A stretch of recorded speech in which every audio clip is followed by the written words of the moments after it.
A serene morning unfolded beneath the Bodhi tree, the air still, carrying whispers of an ancient promise. Siddhartha Gautama, seated cross-legged, radiated calmness like a flame undisturbed by wind.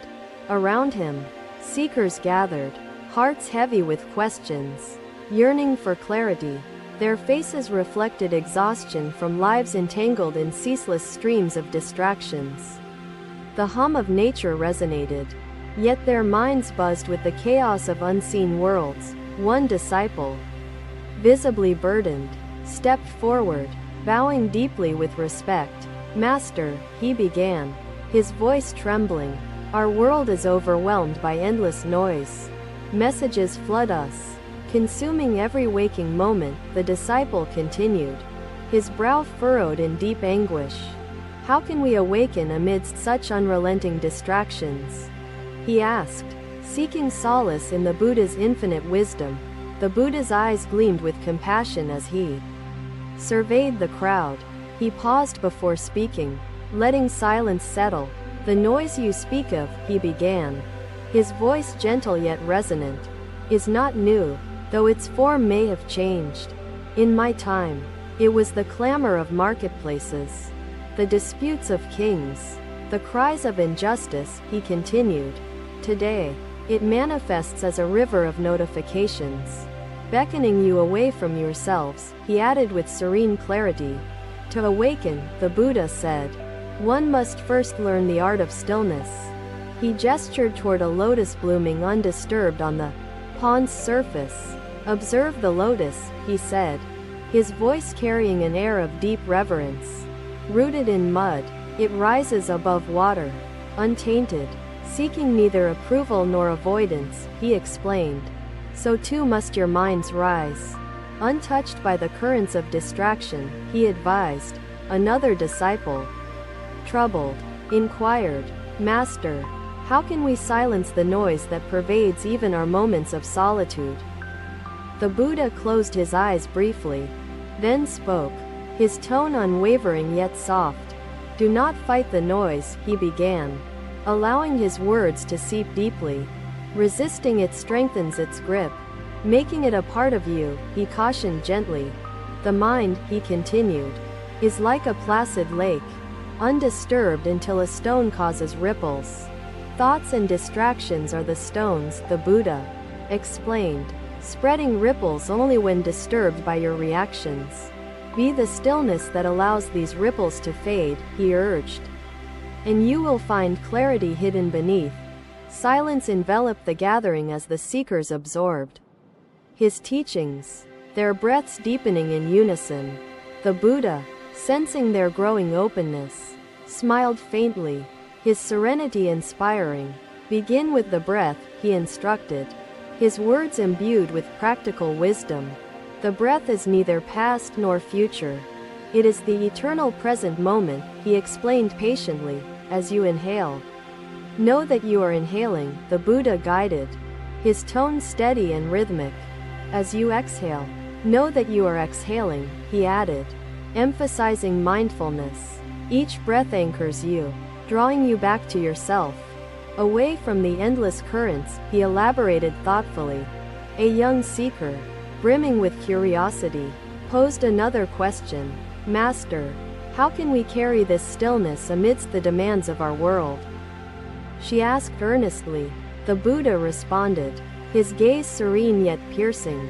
"Stillness is not the absence of action but the presence of awareness in your actions. Be fully present," he continued. "Whether you are eating, speaking, or working, do not let your mind wander into the past or future, for both are illusions," he advised. "The present is your only reality," he emphasized, his words resonating with timeless truth. "Imagine a bird in flight," the Buddha illustrated, its wings steady, its focus unwavering on the horizon. "So too must you move through your life, steady yet mindful," he encouraged, fostering hope. "Let each action flow naturally, untainted by the pull of unnecessary distractions," he concluded, radiating gentle confidence. Another voice emerged, hesitant yet determined. From the edge of the gathering, Master, an elder disciple began. What of the attachments that bind us to this noise? The Buddha gazed at him with profound understanding, his voice now tinged with depth. Attachments are like chains, he said, forged by your cravings and fears. To break free, you must first recognize the chains, he continued, his words as clear as water. Ask yourself, does this attachment bring me peace? Or does it fuel my suffering? He guided. Let go of what does not serve your awakening, and you will reclaim your freedom, he assured, as the sun ascended, its warmth embracing the assembly. A profound calm descended upon their hearts. The Buddha spoke once more, his voice now softer yet no less impactful. The path to awakening begins not with grand gestures but with small, mindful steps, he said. Each step you take is a seed planted in the soil of your mind, he added thoughtfully. Water it with awareness, and let the sun of your intention nourish it daily, he advised. In time, the roots of wisdom will grow, anchoring you amidst any storm, he promised gently. The seekers sat in deep contemplation, their gazes reflecting a newfound clarity and purpose. The Buddha, observing their transformation, radiated a serene joy, his mission fulfilled. Remember, he said, his words lingering like an echo, you are the stillness amidst the chaos you seek. The moment felt timeless, like the wisdom he had shared. The Buddha's presence, steady as the earth beneath us, reminded me of the path I had chosen to walk. Another day, another morning filled with golden light, as the Buddha sat beneath a tree, surrounded by attentive disciples. His gaze remained calm, observing the world with a serenity that transcended its turmoil. One disciple stepped forward, his expression troubled, as he bowed low in reverence. Master, the disciple began, his voice heavy. In this world, words cause harm, spreading anger, judgment, and division. His words lingered, settling into the depths of my being. I realized the journey was not to erase imperfection but to embrace it. How can compassion exist in such a space? The Buddha listened, his silence creating a sacred stillness that enveloped the gathering. He placed his hands gently on his knees and spoke. Compassion, he began, is the lamp that illuminates even the darkest corners of existence. His voice was gentle yet firm, carrying the weight of ancient truths. Imagine a man walking through a forest, the Buddha said, gesturing toward the trees swaying in the gentle breeze. He encounters a tree, its branches heavy with fruit. Yet not all are ripe, he continued, his tone reflective. Would he strike the tree for offering unripe fruit? Or would he understand that the tree gives what it can? The disciples nodded, their expressions softening as the parable began to sink in. Likewise, the Buddha continued, each soul you encounter bears burdens unseen, shaped by experiences you cannot fathom. He paused, allowing the weight of his words to resonate deeply within their hearts. When someone speaks harshly, it is often a reflection of their inner suffering, the Buddha explained, his eyes filled with compassion. To respond with anger is to add fuel to the fire, perpetuating a cycle of pain, he added. Instead, respond with understanding, even if silence is the most compassionate reply. A young disciple, seated near the Buddha, raised his hand hesitantly, seeking further clarity. Master, he began, how can we practice compassion in a world that feels so disconnected? His voice carried a tone of both hope and doubt. The Buddha turned toward him, his expression softening with understanding. Distance is an illusion, he said, for the threads of interconnection remain unbroken, even when unseen. His voice carried a quiet assurance, soothing the young disciple's uncertainty. Compassion is not confined by physical proximity or time, the Buddha elaborated, for it exists in the intention behind your actions. He paused briefly, allowing the disciples to reflect on this deeper perspective. Your words, even in the digital realms, ripple outward, influencing hearts you may never meet, he added. Another disciple, older and wiser, spoke up, his tone steady but inquisitive. Master, how can we guide our words to bring light rather than deepen shadows? He asked thoughtfully. The Buddha inclined his head slightly, appreciating the depth of the question.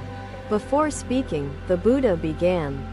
Pause and ask yourself, does this serve understanding or fuel misunderstanding? His voice carried the clarity of a stream, cutting through confusion. If your words are not rooted in truth, compassion, or purpose, let silence be your offering, he advised. Silence, he continued, is not the absence of sound but the presence of mindfulness, creating space for understanding to grow. Master, does this mean our imperfections can also be repurposed? I asked. Precisely, the Buddha said, his voice steady and kind. Consider the sun, he said, his voice imbued with poetic reverence. It offers light unconditionally, illuminating even the darkest valleys without asking anything in return. Be like the sun, the Buddha encouraged, shining kindness and understanding, even toward those who cannot yet reflect it back. His words carried a profound wisdom that resonated in the depths of the disciples' souls. A hesitant voice emerged from the crowd, belonging to a disciple seated at the edge. Master, she asked softly, what if compassion is mistaken for weakness in a world that often values dominance? Her question lingered, laden with vulnerability. The Buddha turned toward her, his expression gentle yet unwavering. Compassion is not weakness, he said firmly, for it requires great strength to remain kind amidst adversity. Through it, we learn, grow, and become vessels of wisdom. The sound of the potter's wheel became a rhythm, echoing the cyclic nature of existence itself. The Buddha's gaze softened as he continued. Each flaw is an invitation to reshape ourselves. Much like the clay in the potter's hands, the potter lifted a completed vase, admiring his creation before placing it with care among other finished pieces. This vase was once formless clay, the Buddha said. Through patience and effort, it found its purpose. Compassion, he said, is the bridge that connects all beings, dissolving the illusions of separation and difference. Each act of kindness, no matter how small, is a step toward creating harmony in a fractured world, he continued. Let your words and actions be the seeds of this harmony, nurturing the soil of understanding wherever you walk. As the sun descended, casting long shadows across the earth, the disciples bowed deeply in gratitude. They reveal our true nature. I nodded, feeling the weight of his words settle into my heart. Master, is it through struggle that we find our completeness? I asked. The Buddha smiled, returning the vessel to the potter. Another day, another moment of quiet reflection beneath the Bodhi tree. As the Buddha meditated with unshaken stillness, disciples gathered, their eyes searching the calm horizon, each carrying unspoken questions in their hearts. The morning light cast golden hues on the earth. As if blessing the sacred space of learning, a disciple approached the Buddha, bowing deeply in gratitude before voicing her question. Master, she began, her voice earnest, our lives are consumed by endless forms of consumption, from food to knowledge to digital distractions. Her brow furrowed as she continued. How can we navigate this abundance without becoming entangled in craving? The Buddha opened his eyes slowly, his gaze resting gently on the disciple, as if seeing her soul. The Buddha walked beside me, his presence a reminder of the path we all tread. The clay of my being felt softer, ready to be shaped by the hands of experience and wisdom.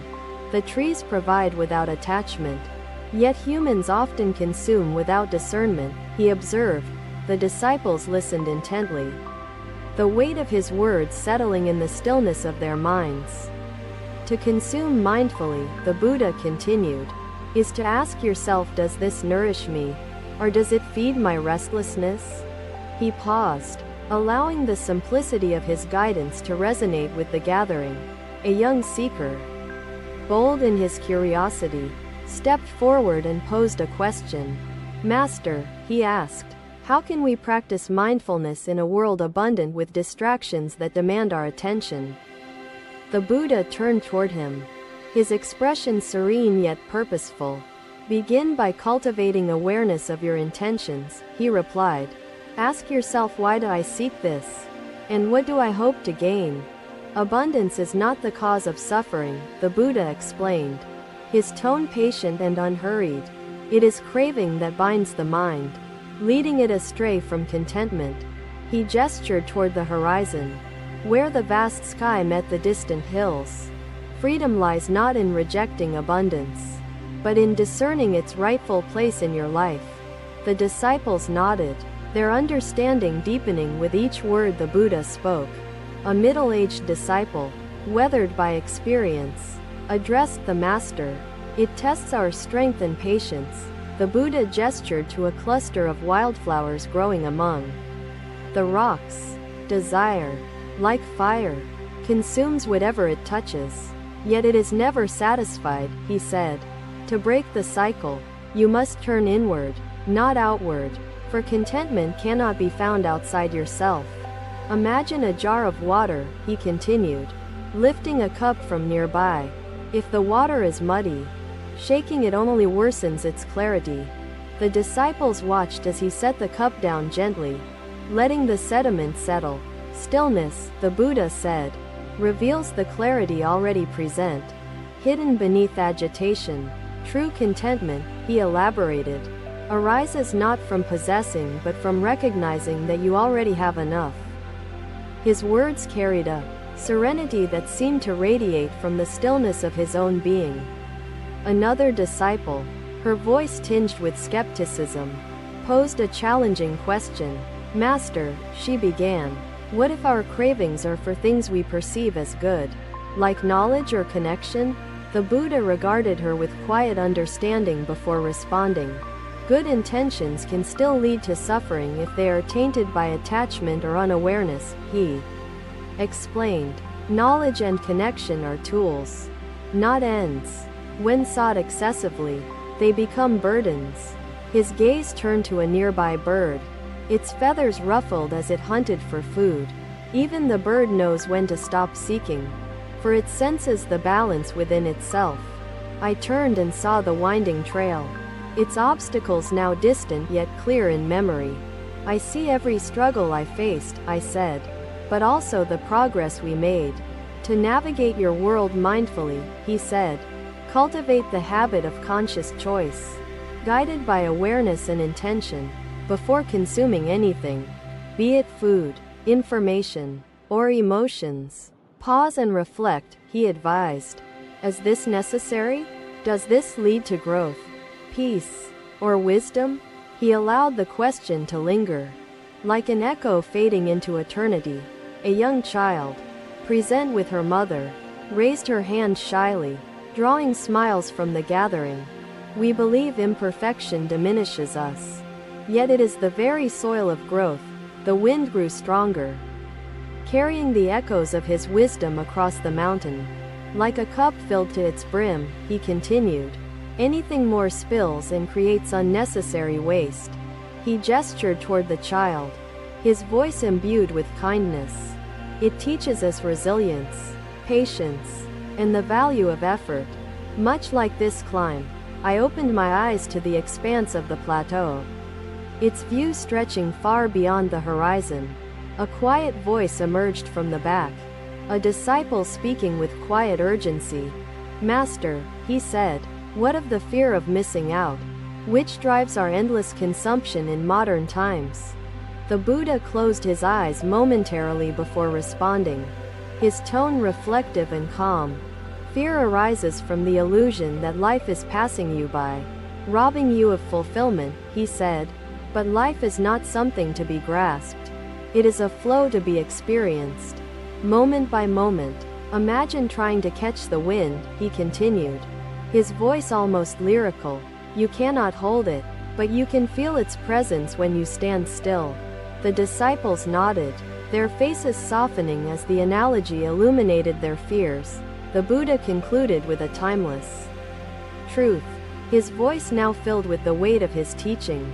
Liberation is not the result of more, but of less.